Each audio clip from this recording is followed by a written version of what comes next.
Prime Minister, ministers, ambassadors, ladies and gentlemen, I'm delighted to welcome you to the OECD's 2017 Ministerial Council meeting on making globalization work, better lives for all. Now, we're honored to be joined by Prime Minister Løkke Rasmussen, Denmark, our Ministerial Council meeting chair.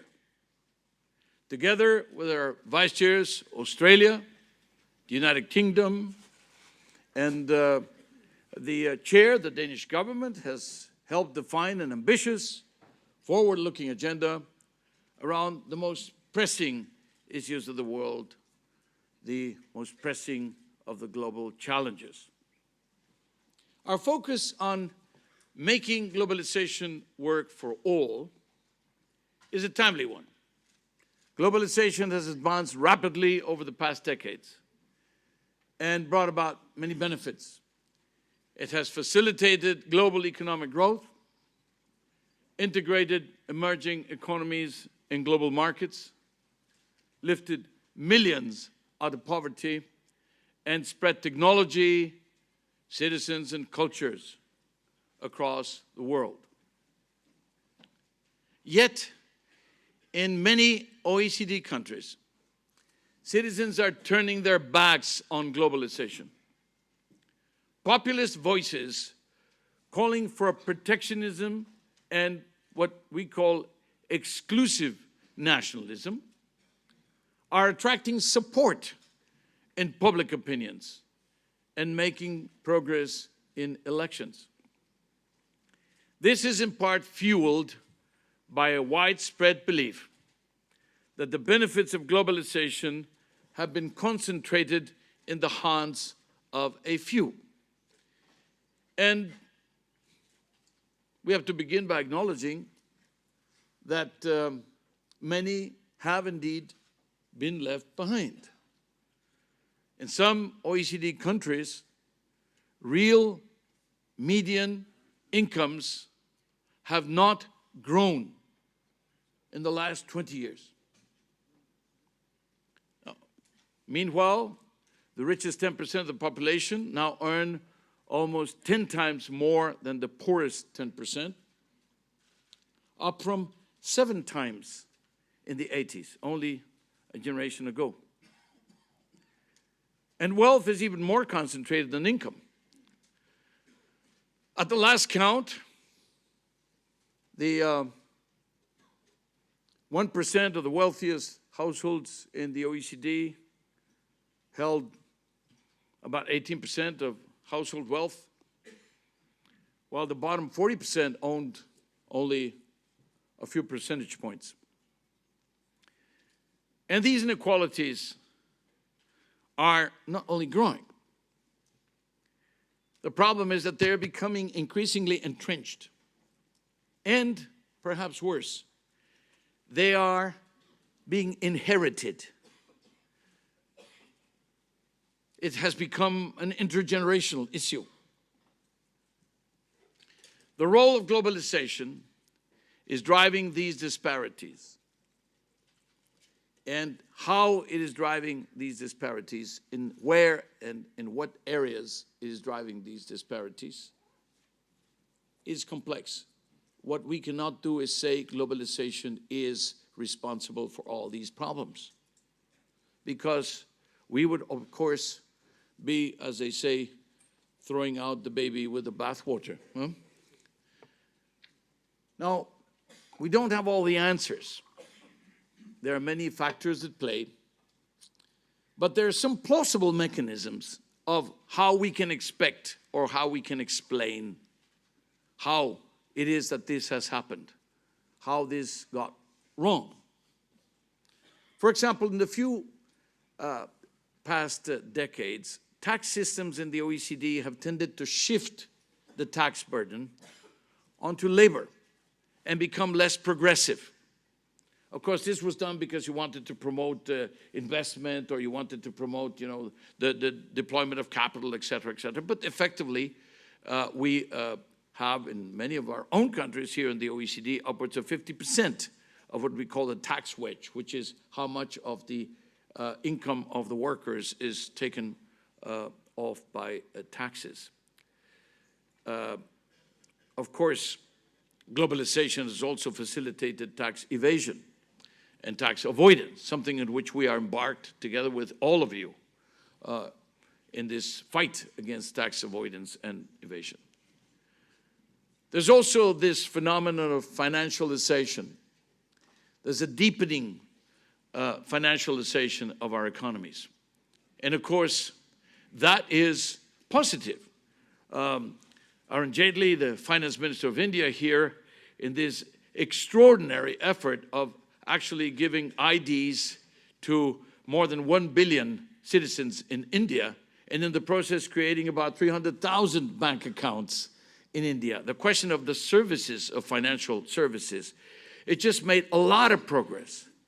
But at the same time, it also has contributed to exacerbate some of the inequalities because the people that have higher incomes are more closely associated to the revenues, to the instruments, to the products that deal with the exacerbation of and the polarization of inequality. There's also a phenomenon that is not always obvious, and that is we have identified for a long time now that in the process of trying to promote productivity, that there's the dominance of leading firms in some sectors has become very important. And typically, you know, when you're looking at the digital market, one understands better the kind of the winner-take-all type of logic. But the question is also that there's a growing gap between those cutting-edge companies and the rest of the companies in the economy. And the employees of those companies move exactly along the same lines. The skills, the wages follow the same pattern. Therefore, that progress, which in itself is positive, is also creating or exacerbating some of the inequalities that we have seen in the labor market. And of course, the combination of technological change and globalization, the digital economy, has made many people feel that they're threatened, that their jobs are at risk when they involve routine tasks. And of course, that contributes also to the polarization of labor markets. So, where do we go from here? How do we plot a path to a better quality of globalization? Well, we clearly must not risk a retreat from global openness and growing integration. We need new approaches based around inclusive growth and by putting well-being at the front and center of the policy objectives. The OECD's new approaches to economic challenges, so-called NAEC initiative, has been questioning assumptions, questioning models, promoting new policy tools, promoting new data. It's almost 5 years now. We need to continue deepening and spreading these insights, fostering what we call a NAEC state of mind, a NAEC way of life across our member and partner countries, but also among our staff. It's about empowering people with the skills to pursue opportunity in a globalized and increasingly digitalized economy. It's about developing, creating solutions to ensure universal care to quality, universal access to quality health care, universal access to quality education, and also to promote the integration of migrants. A very important new challenge, not because it wasn't always there, but because of the force, the numbers with which it has presented itself. It's also about supporting SMEs, which are the essence, the backbone, the blood of our economies, and they are the ones who create the new jobs. It's about strengthening technological diffusion. It's about improving social protection and safety nets, but without creating disincentives to increased innovation and productivity. It's also, Prime Minister, dear friends, about strengthening international standards, about making them more effective when leveling the playing field, and when improving inclusiveness. In particular, we need greater international collaboration on competition, on taxation, on state-owned enterprises, on responsible business conduct, on fighting corruption, and of course, on trade and climate issues. While in some cases new standards may be needed, in others it is a question of broadening the coverage of existing standards. It is a question of enforcing their compliance. The OECD is already working across these areas to improve the governance of globalization. But of course, we need to increase this effort. We'll be going deep into all these issues over the course of this MCM. There will be sessions dedicated to making globalization more inclusive, more able to support people, firms, regions, and cities in an open and digitalized economy, more open to competition and more able to spread the benefits of trade and investment to all, or at least to a larger number than has been the case so far. The OECD will be supporting these discussions with a number of important OECD deliverables to feed your creativity and to feed your level of ambition. Now, in addition to the key issues paper, and here is the key issues paper that you will all be working with and working on. There's also the question of the business and finance that we recently put out, and I'm very happy to say it has become a bit of a bestseller since it was put out only a few days ago. Business and Finance Outlook, to take a look at what's going on in the financial world.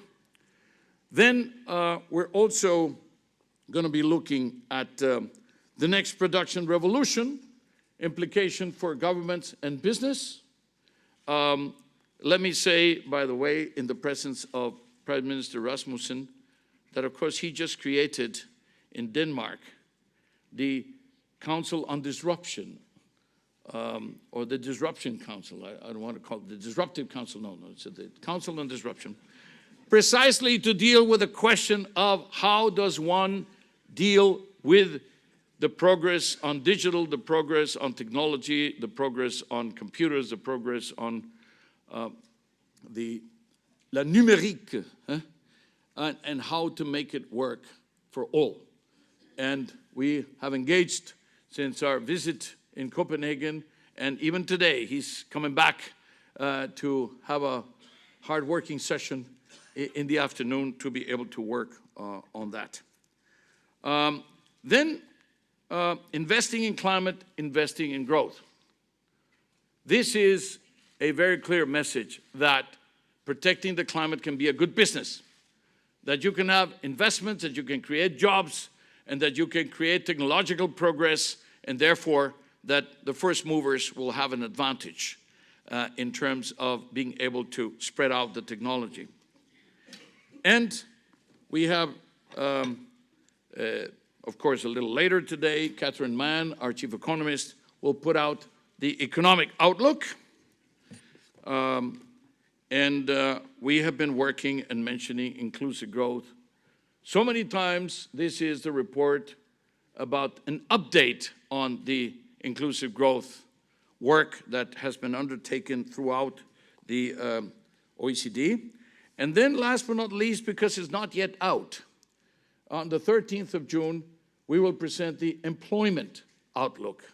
So you can see we're touching on a number of the elements that define globalization and that are seeking to not only have a diagnosis, but also to have a better, what I would call a better set of policy recommendations for our member countries. Now, so let me tell you also the fact that we have Denmark as a chair. I like to just underline the fact that it's a very happy occasion. It's a very happy, I don't want to call it a coincidence because maybe, things happen for a reason.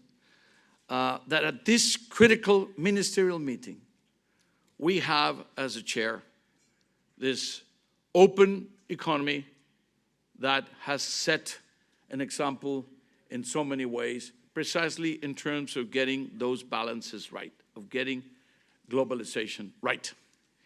It is an honor to welcome Prime Minister Rasmussen to launch this Ministerial Council meeting.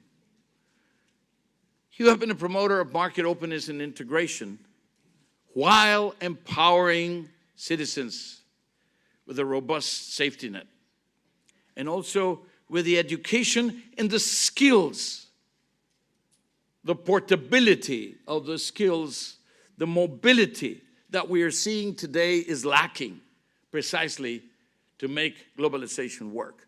You have provided your citizens with that mobility, this portability.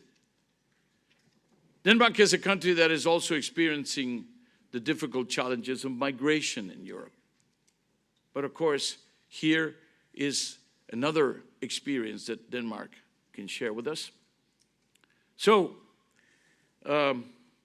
also I mentioned a moment ago about this disruption council, which just shows the fact that when you have to call everybody in society to deal with a new issue like the digital, it shows a complexity, but also it shows that everybody should be involved in terms of how you're going to deal with this in the future. It's not just a government responsibility, it's not just one government decision, but it is a decision that will have to be taken by government after thorough consultation.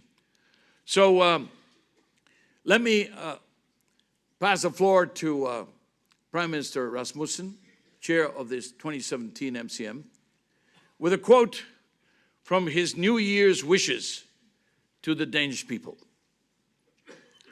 He said, "We cannot build walls against the world.